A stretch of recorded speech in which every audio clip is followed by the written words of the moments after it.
Hi, everyone. Welcome to Fin Factor. I'm your host, Blaine Birch, co-founder and CEO at Dry Run Cash Flow Forecasting Software. And I'm really excited to have joining me today, Ed Patton from PattonTrendr. Ed and I just met, probably about a week ago. We were talking a bit about what he does as his services and a little bit about how he helps businesses move forward and better understand their finances. And Ed's got a system of kind of 5 earmarks that he talks to businesses about. And I thought it was really interesting and a great way for businesses to kind of just kick that off and understand what's happening in their business. Thanks for joining me today, Ed. Blaine, thanks a lot. I appreciate you having me. So I do want to dive in now and just kind of get right into the mix here. You've got a system at PattonTrendr that you kind of pinpoint some of these issues that businesses really need to understand are financial earmarks. Can you start to give me a bit of an idea of what those are and how that works? Sure. Blaine, let me first say why I do what I do. And it is like a lot of us, it's based on experience and things that I've noticed, needs I recognize in the marketplace. So, how to attack those needs and fix. My background, though, first of all, is general accounting, KPMG, all that kind of stuff. Then investment banking with a small investment banking firm here in Texas, San Antonio, Texas. And then just helping businesses understand their financial situation. And I got in, and Blaine, if I get off target, bring me back in because I'll start talking. But please bring me back in. But I am passionate about this. I'm enthusiastic about it, and again, it's based on experience. The companies I work with are early stage to 100 million sales, and so a common theme amongst those is the leadership is extremely knowledgeable about their business, and they know their customers, they know their products, they know the competition, they know the market, but really finance is usually not a strong suit of theirs, and so just over the years working with these companies in both the accounting world and the investment banking world, I've been both a generator of financial information and a consumer of financial information, and worked with companies one-on-one, meeting with them on a regular basis. And a common theme that came out of this, I'm sure a lot of us have experienced this, but that is they didn't see their overall financial picture. And so I started this process.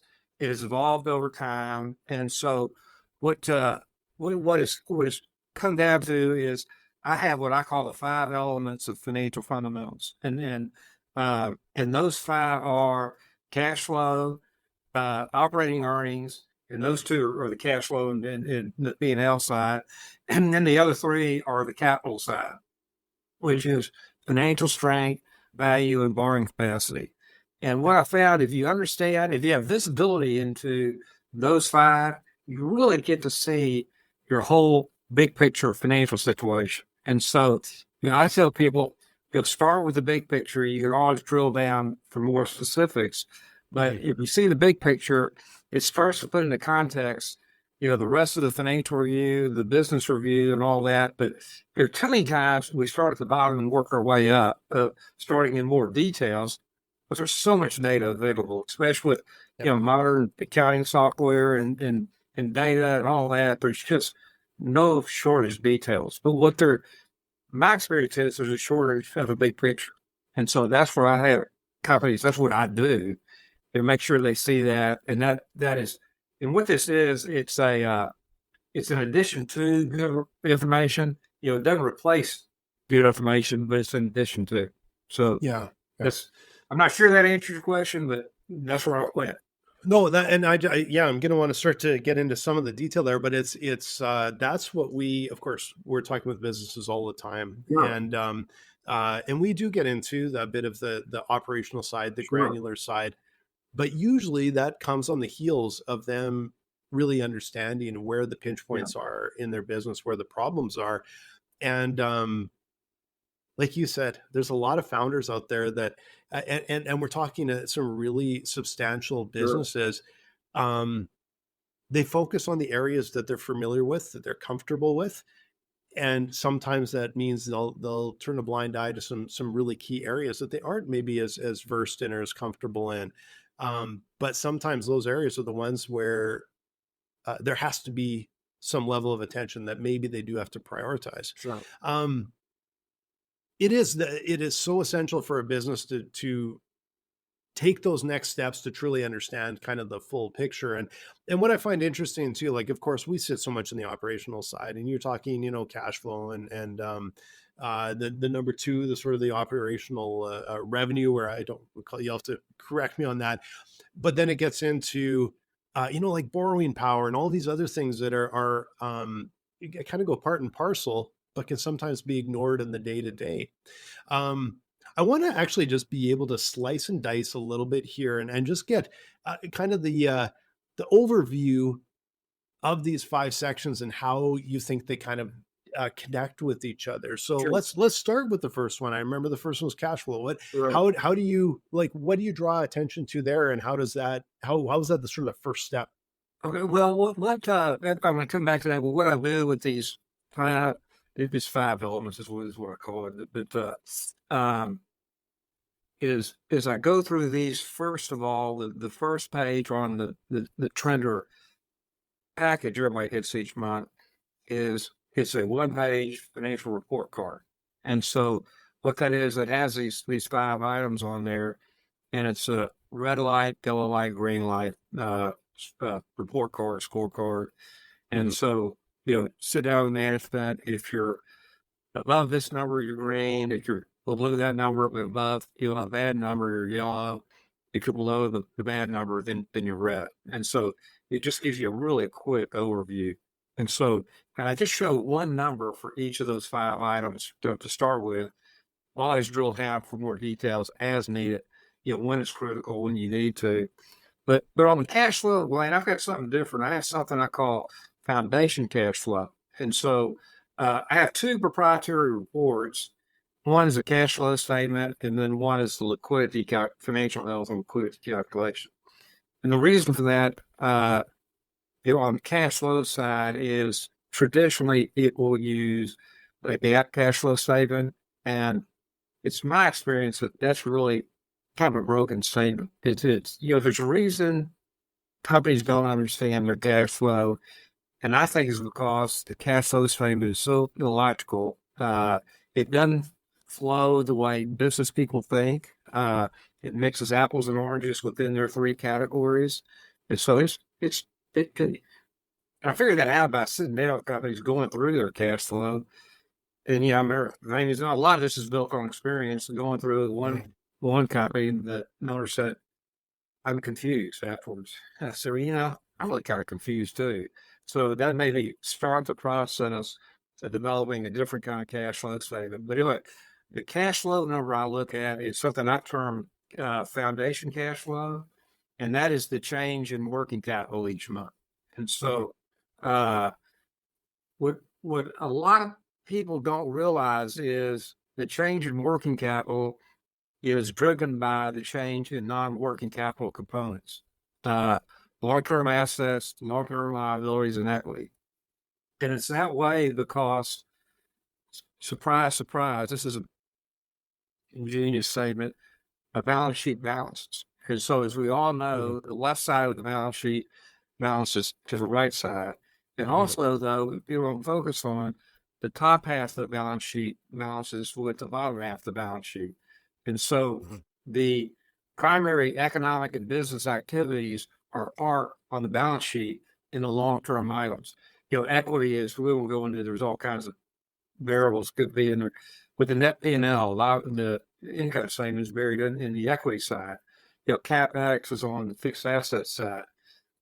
Term debt is on the long-term debt side. So when you look and see what caused those changes, that's really what causes your working capital, which is really your financial health, to go up or down. And so everybody likes to focus on current working capital items, receivables, inventories, payables. Well, those are really the tail on the dog. And those are really, if you think about it, those are holding things. Receivables is a holding thing. Payables is a holding thing. Inventory is a holding thing. The inventory you got to buy long, hope you're good, and that they'll sell. But the rest of those are just parked there. Most of your receivables are going to be collected. Payables, your payables are going to be collected. So all those are really just the tail on the dog. And so what's really driving it is that foundation cash flow. So that's where when I look at cash flow, say, get line, let's look at it for your month, you either get good foundation cash flow or not, and so if you made a lot of money on the P&L, your equity went up. If you had a huge capex, then that would have drained the foundation cash flow. If you had big payments for a loan, that would have drained it.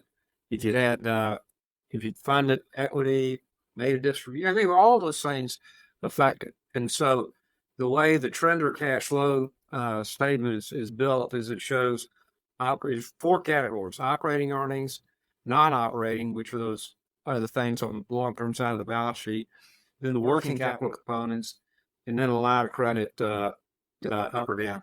I'm getting in the weeds, but anyway, that is the.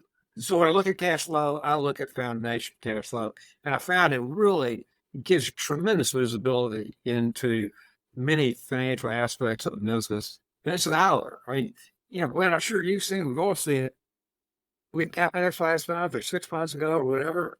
I forgot all about that. It's all I look at or is the P&L. And so, so anyway, that's my cash flow story. Well, and it's cash flow, of course, is near and dear to our heart here, Sure. and when we see businesses that they'll look at it, like you said, they can look at it very differently depending on the situation they're in, what their business is like, what their because some of them are fighting, tooth and claw to get those receivables in, especially the aged receivables, and make sure they can fund the next step of their business.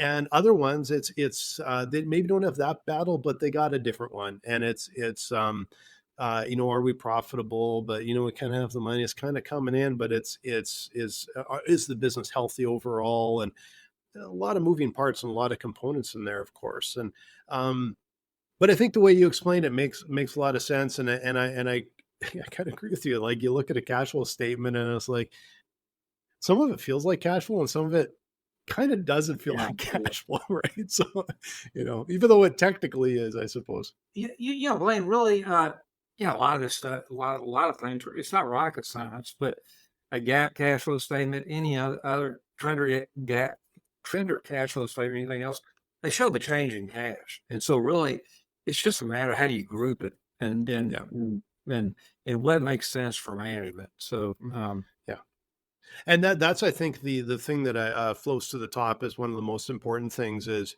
that you bring up is what makes sense to management.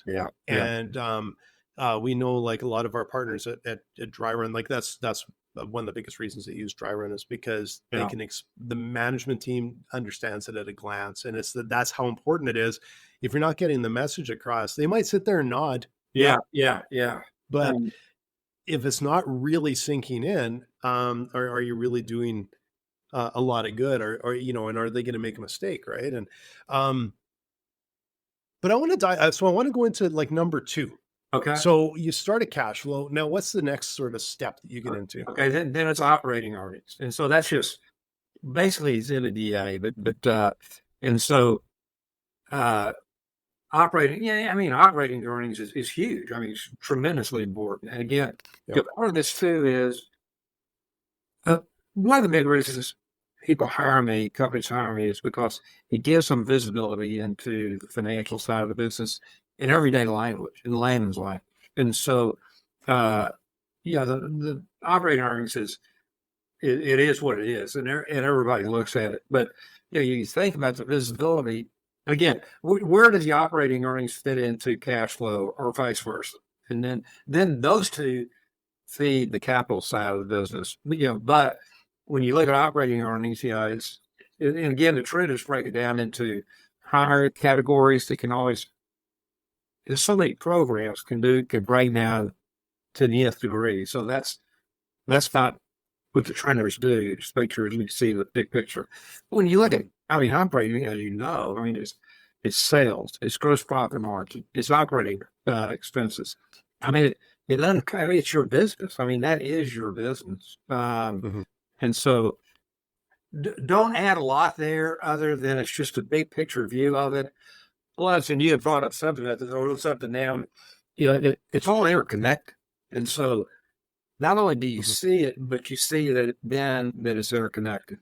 And Yeah. so anyway, so operating earnings, not operational, not strong operational information here, but again, how does it fit in to the whole big picture? Yeah. Yeah. And so, and then you said like the other three of five here are based on sort of like you said, like your ability to borrow Yeah. and the strength on the other side of I suppose that's more of like the strength in the balance sheet.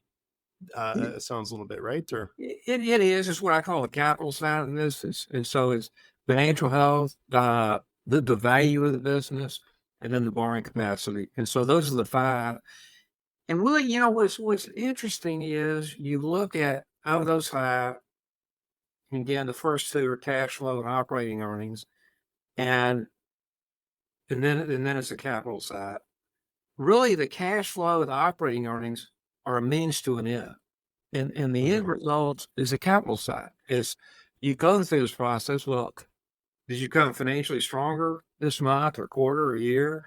Do you have more value or less value? And then the same when I said talking about borrowing capacity, it's the term that's supported by cash flow. I mean, it's always you can monetize, pretty easy to monetize working capital components with a line of credit. But that's kind of part of the whole working capital component side. Uh, so what? Yeah, this is where it's all interconnected. Cash flow, earnings drive cash. The sales drive operating earnings. Operating earnings really drives cash flow, assuming you're not taking out big distributions, big tapbacks, big debt service payments, and so then those drive where are you financial health wise? Is it going up or down? Same thing with value, up or down. Same thing with borrowing capacity, up or down. And so the the financial strength and liquidity is the second proprietary report I have. Most people report financial health is a ratio, quick ratio, current ratio, whatever that is. And Mhm. so if you're talking to businesses, so if you go to, you know, John Smith and say, and John, you got a financial health problem because your current ratio is 0.85 to 1 and it ought to be 1.35 to 1. Well, he's going to look at you and go, huh? Okay, what does that Yeah. mean? But Yeah. the Trader Cash financial health, it's a dollar amount. At the end of the day, it's dollars. You got to know, do we have enough money to make payroll? Can we pay bills? Or, whatnot. So it's cash balance, availability on the line of credit. Then you're subtract past due payables because you always build up cash for that, and then up and coming, pretty big payments like taxes, accrued taxes. But you have that money, but you're not going to have it long. You pay quarterly, annually, whatever it is, and so then Mhm. that you net all that out. That's your liquidity, and that's a dollar amount. And then there's a target for company of each size, and that target is one less cost to run the business. And I don't know why that is, but it's just experience has shown that when a company has liquidity at or above 1 month's cost to run the business, they're liquid and well capitalized. And so what the trenders do is as a table with that calculation, it has, a graph that shows, monthly, is it going up or down?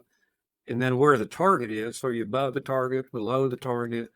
And then there's more inside baseball stuff. We can drill down and see this is what made it go up or down.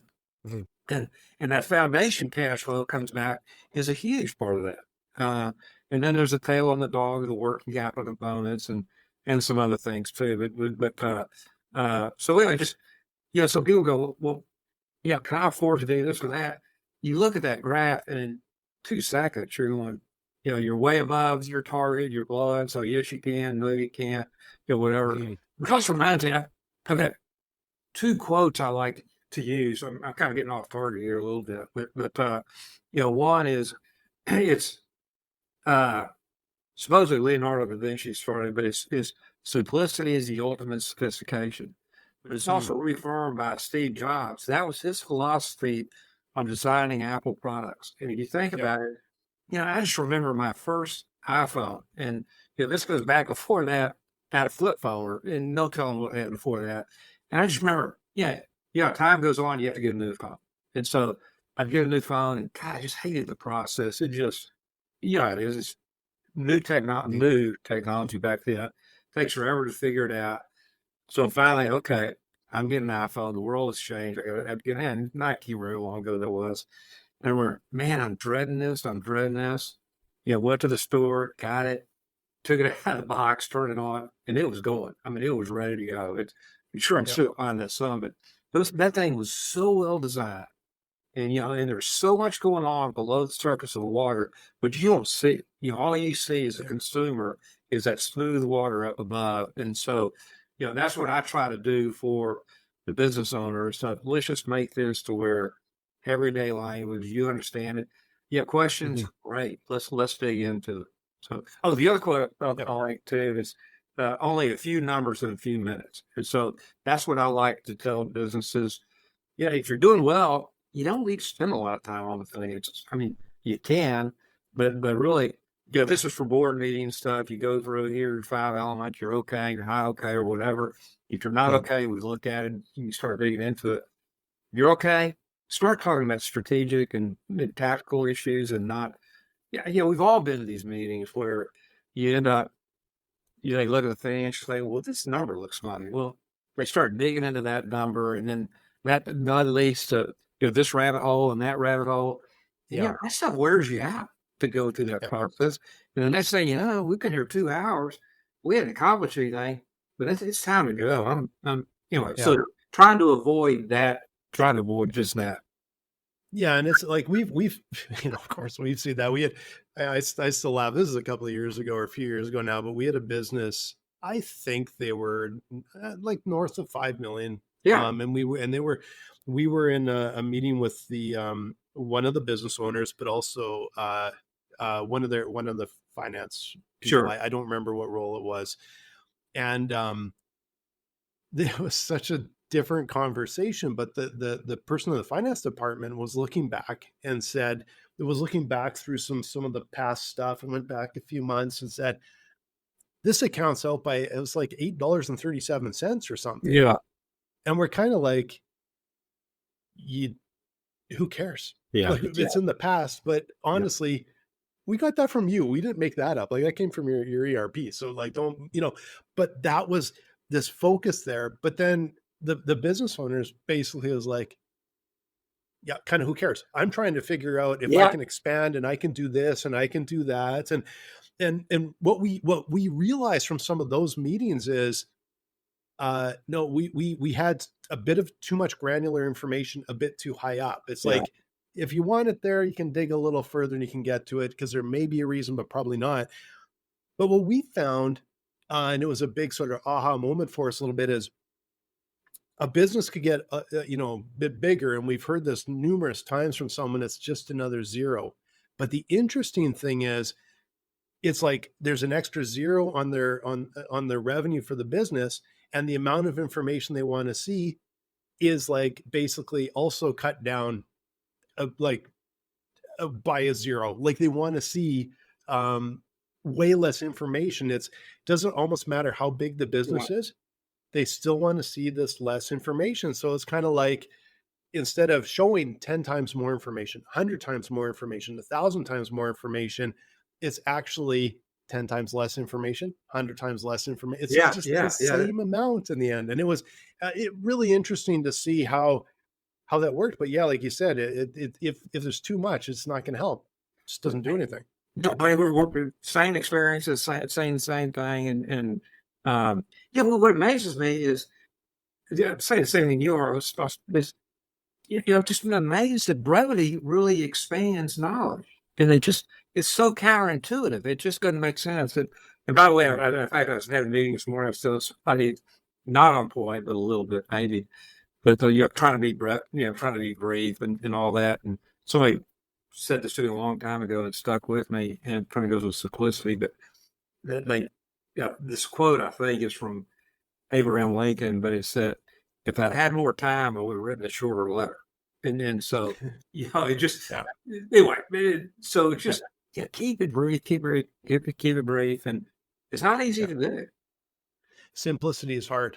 We Yes. say that all the time at Dryer, and simplicity is hard. It Yeah. just, and I had a creative agency for over a decade, and we Yeah. used to even say it then all the time because it was always easy to pile more in and try and get, and it was the discipline of truly understanding the problem and going, okay, how do we solve the problem with the least amount of information, the most elegant way, right?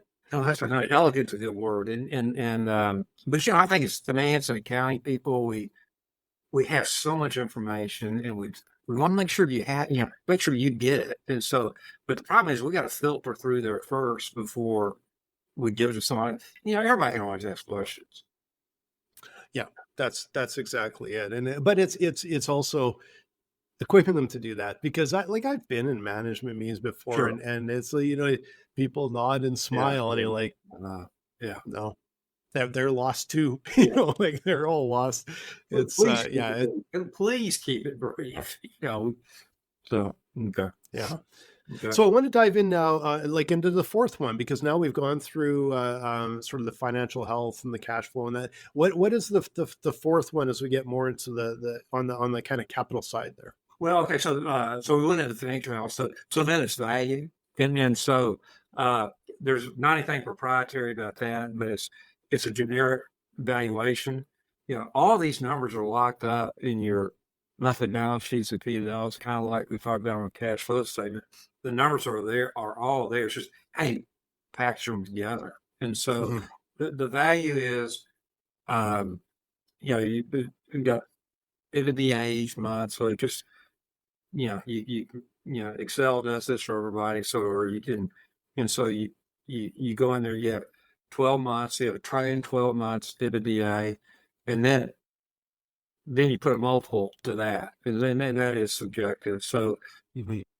try 12 months EBITDA times the multiple gives you an enterprise value, then subtract interest bearing debt, add cash, and then that gives you the shareholder value. And then, but again, the nice thing is graphing it out. You get to see are you going up or down, and so and it's not that like the fifth one, which is market capacity.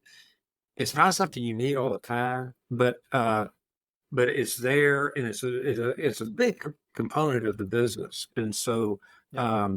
it's a good to have, and especially as you're going out, if you're raising equity, you need that because you got to say to the investor people that potential investors that here would again the trend is like everything else. You can go backwards, you can go forward. So if you do that, then here's your value 3 years down the road, and so if you put in $1 million and you get $5 million back, your internal rate of return is whatever the math works out to be. So Yeah. Yeah. hey, blame long. No, it just brings up another point. This is not, uh, but an interesting point. I bring out the companies off the subject, but it's a numbers point. And so when you talk to companies, they're going, this. I don't know if I need all that. I'm a small company, and so I was talking to one business. They're doing 10 million sales. This guy was a humble guy. I don't need anything. So he looked at 10 million sales and said, I said, okay, look, I don't know what your business is, but let's say you're really profitable. You have a 10% EBITDA. So that means your EBITDA is $1 million. So this is back in the envelope, and you can do it while you're sitting in there in a meeting in your calculator, which I have my old HP12C. So you go in, you put 10 million, and your EBITDA is $1 million. So you subtract the two. So okay, Mr. Jones, your cost to run the business back to the envelope is $9 million. So he goes, yeah, okay, I get that. So okay, let's divide that by 365. That's the number of days of the year. Assume you're open 365. You do that, it's almost $25,000 a day. And so they're shocked to see. I said it's like you come to your office every morning, the controller comes in and puts a check in front of you for 25 grand, you sign it, and now you're looking around and make sure hopefully the phone's ringing enough or getting enough orders in to cover that. But when they see that, they realize they've really got a pretty big business here. And with that, Mhm. they need visibility.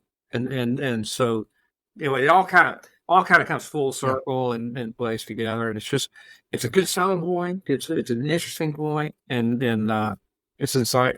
So yeah. Anyway, I Well, and I kind of think got that away from value, but no, but it's all part of the package, and like the business owners I know I've seen it, I've experienced it too. Is you kind of wake up one morning and realize like how much it costs to keep the doors open, yeah, yeah, and it sort of creeps up on you, right? yeah, Like you yeah, look back and it's like, oh geez, just 2-3 years ago it was a fraction of this, and it's just sort of grown, and yeah, yeah, you're making more revenue and you're covering it, and it's funny sometimes at the end of the day you're like, man, there isn't that much more cash sitting there at the end of the day, but it's a lot more to run this thing. And that's when it starts, I think, is when businesses can start to look at there's probably a little bit more wiggle room. A $10 million business like you're talking, there might be a little bit more wiggle room, and that can have a pretty massive impact on the bottom yeah, line at the end of the year, right? yeah. I like to call that the rule of big numbers, and that is a small percent of the big number is still a big number. Yeah, Yeah. it's still a big So number. so if you give your 10 million, you cut out 1%, you've made 100, you've earned an additional $100,000. Yeah, Exactly. Yeah. yeah, And that's not inconsequential yeah, by yeah. No, any no, means, no. right? And everybody focuses. Yeah, understandably, I mean, sales drop. I mean, everybody's fast with sales, and they should be. That's good, but there's just you need visibility into all the other stuff. Yeah. Yeah. So, you've sort of gone through the five components. It Yeah, makes a lot of sense to me, of course. Talk a little bit about how this sort of package goes together and is sure. presented, and how the impact that you see having on businesses. Well, it's Excel based right now, and it's just driven by their internal balance sheets and P&Ls. Plus, if they have a working capital line of credit at the bank, the borrowing base report, because that plays into the liquidity. So that's all. It's information you already have. It's just stuff you already have. So the templates decide to summarize your balance sheet, summarize your P&L. Then that goes into the Trendr template Excel, and then that updates everything. And so what it is, it shows up to 36 months, and individual months, and then it has year to dates in there. Without getting into too much, that's how this is driven. And so, Yeah. generally, what I do is I get the company set up. It takes 2 or 3 months to get it up and going, and then turn it over to their people to update it. And I'm always there to answer questions and all that, but really kind of keep the labor side on their part.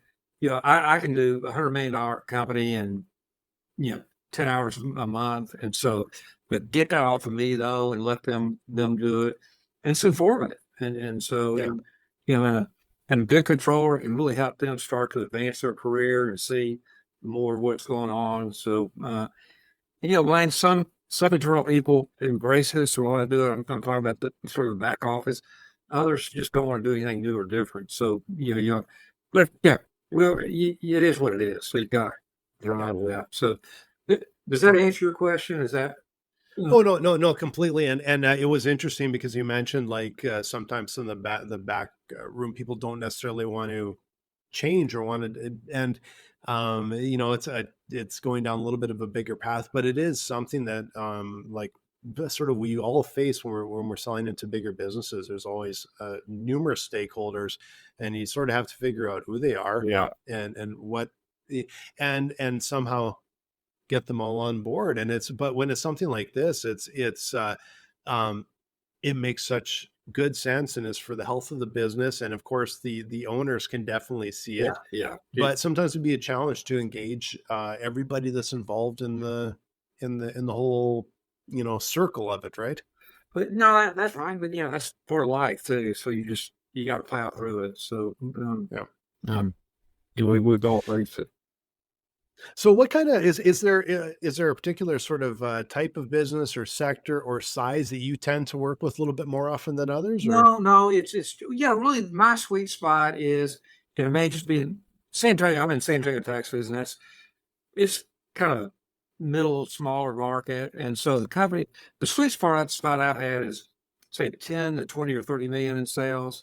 But now with the internet and connectivity, I've got clients that we've never met face to face before, and so Yeah. it doesn't matter where they are, literally in the world, and so, but it's when you get to that $5 to $10 million range, the first thing is you lose sight of cash flow. I mean, it used to be when you're smaller, you can look at your banking, you can every day, you can look at your monthly P&L or whatever, and you have your arms around the business.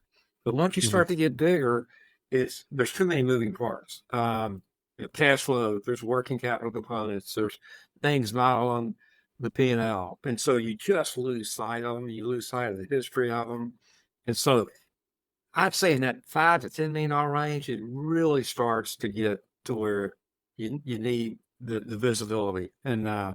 And that, the biggest client I've had is 100 million or really 95 million. They didn't quite make it to 100. I think it could go for bigger companies than that, but that's just not the world I live in. And so, plus, once you start to you get bigger and bigger, you've got a more sophisticated staff. I mean, things change. Yeah. But even, sophisticated financial people can use this information.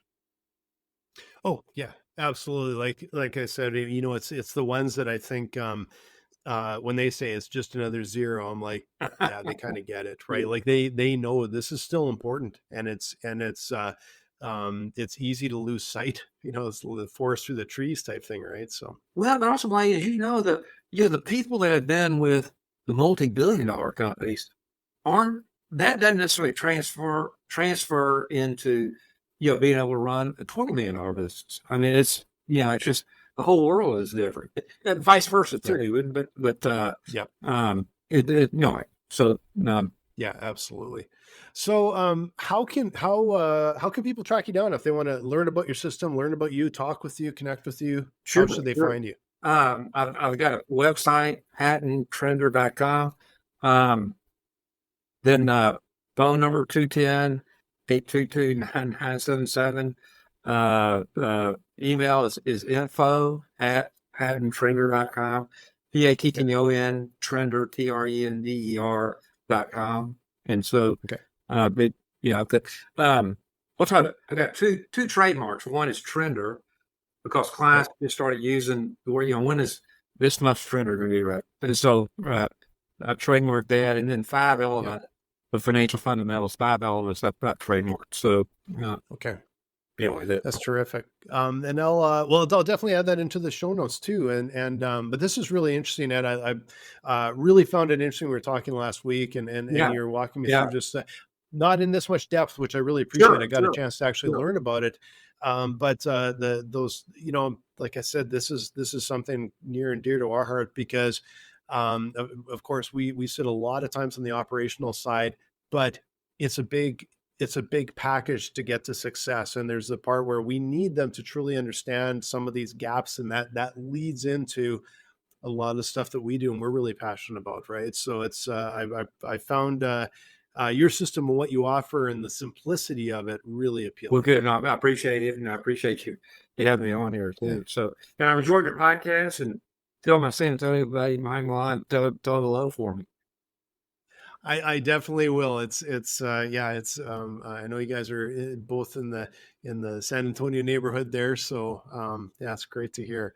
Well, thanks again, Ed. It was really a terrific time chatting with you, and I'll definitely get all of your notes into the show notes there, and definitely if you're looking for something like this, reach out to Ed, talk to him, learn about it, and see if it might be a fit for you or for your clients, or if you're advising clients. And also, I want to say, if you're looking for a way, if you have clients that are struggling with their cash flow, especially, there's uncertainty, there's complexity, there's volatility.